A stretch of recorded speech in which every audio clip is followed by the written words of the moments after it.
certeza você já reparou que as imagens de indivíduos com obesidade geralmente mostram eles sentados no sofá, em frente a uma televisão, comendo alimentos considerados hiperpalatáveis. Já parou para pensar que isso é uma forma de preconceito? Meu nome é Bruna Boaventura, sou nutricionista, cientista, professora de nutrição e hoje eu vim aqui conversar com você sobre um tema muito sensível e importante no contexto da obesidade e do sobrepeso. O estigma e o preconceito que muitas vezes estão presentes, inclusive dentro dos consultórios de saúde. O preconceito relacionado ao peso geralmente se refere à desvalorização de indivíduos pela sociedade com base no seu tamanho do corpo ou no seu peso corporal. Isso pode levar a estereótipos que são muito comuns, como de que as pessoas com obesidade elas são preguiçosas, ou não têm autocontrole, ou não têm força de vontade.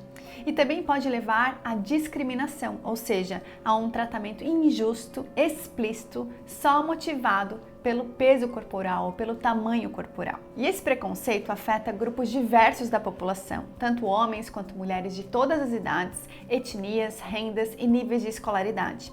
E ele não se limita a pessoas com altos níveis de obesidade, também ocorre em pessoas com níveis mais baixos de sobrepeso e em categorias de peso corporal consideradas saudáveis. Mas de onde vem esse preconceito? Primeiro, dos relacionamentos sociais.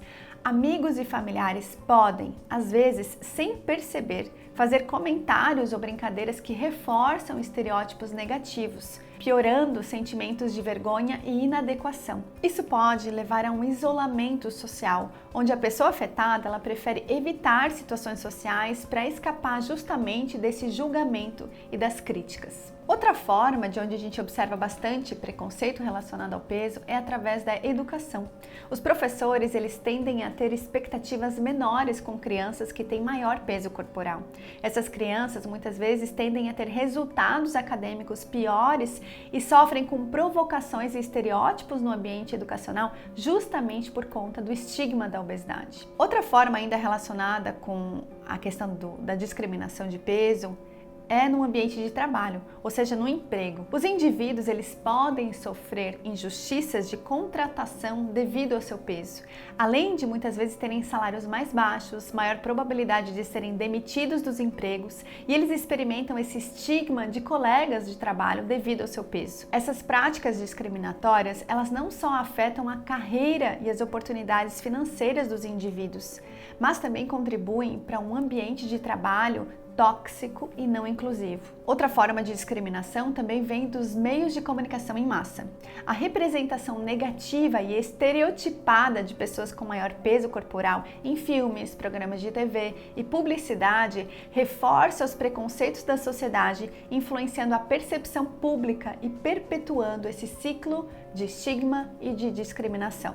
E outra forma de discriminação que infelizmente é muito comum e eu considero uma das mais difíceis quando a gente pensa em profissionais da saúde, é no âmbito do cuidado em saúde. O preconceito vindo de profissionais da saúde é muito prejudicial para as pessoas que têm obesidade e sobrepeso. Inclusive, esses profissionais, eles podem oferecer uma qualidade de cuidado mais baixa aos indivíduos com obesidade, negando procedimentos necessários e ainda culpar ou julgar os pacientes por seu peso corporal. Isso pode levar os pacientes a evitar consultas médicas, atrasando diagnósticos e tratamentos que seriam essenciais para a sua saúde. Já vimos então que o preconceito ele pode vir de diversos lados. Mas e quais os impactos que isso tem sobre a saúde? Já sabemos que quando as pessoas experimentam preconceito relacionado ao seu peso, elas têm maior risco de depressão, ansiedade, autoestima baixa, imagem corporal ruim e uso de substâncias como álcool e outras drogas. Além disso, em relação ao exercício físico,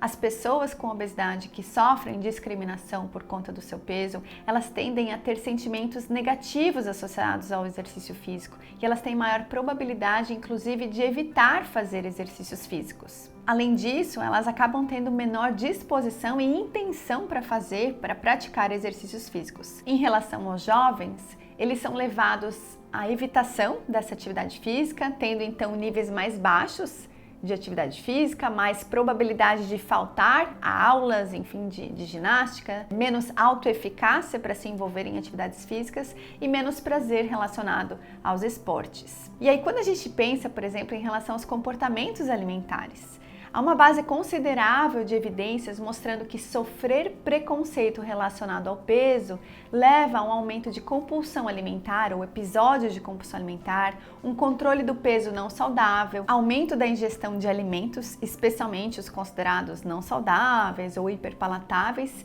e padrões de alimentação considerados disfuncionais. Um dos motivos por que essas associações com alimentação inadequada podem estar presentes é que as pessoas podem estar lidando com o transtorno emocional do preconceito de formas que reforçam comportamentos alimentares não saudáveis. Elas usam a alimentação emocional como uma estratégia disfuncional de enfrentamento dessa discriminação que elas sofrem. E isso não surpreende porque o estigma é uma forma de estresse, que por si só já aumenta esse tipo de comportamento alimentar disfuncional. Outro aspecto do preconceito relacionado ao peso que é importante da gente destacar no contexto de saúde é que a questão do preconceito ela acaba se internalizando, que a gente chama de estigma internalizado, que acontece basicamente quando as pessoas acreditam de fato que os estereótipos vindos da sociedade são realmente verdadeiros sobre elas mesmas e elas acabam aplicando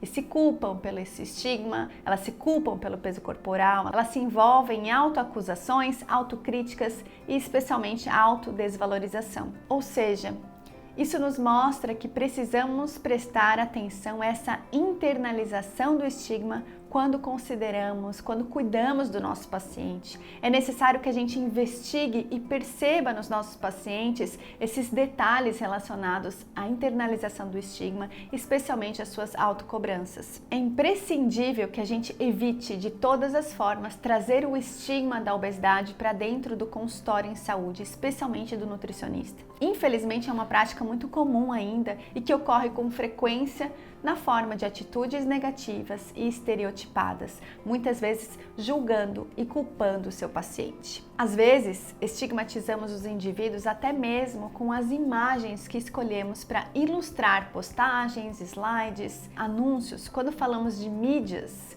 elas precisam também utilizar fontes adequadas. Existem inclusive bases de dados com imagens mais coerentes com a tentativa de diminuir esse estigma da obesidade. Espero que você tenha entendido essa complexidade de um tratamento da obesidade com cuidado centrado na pessoa, especialmente que você entenda o quanto que você pode ajudar o seu paciente não estigmatizando, ou ainda que você consiga se autoavaliar se você não está perpetuando o estigma da obesidade. Espero que com esse vídeo eu tenha trazido alguma reflexão para a sua prática profissional e que isso ajude cada vez mais você a ajudar e cuidar adequadamente dos seus pacientes.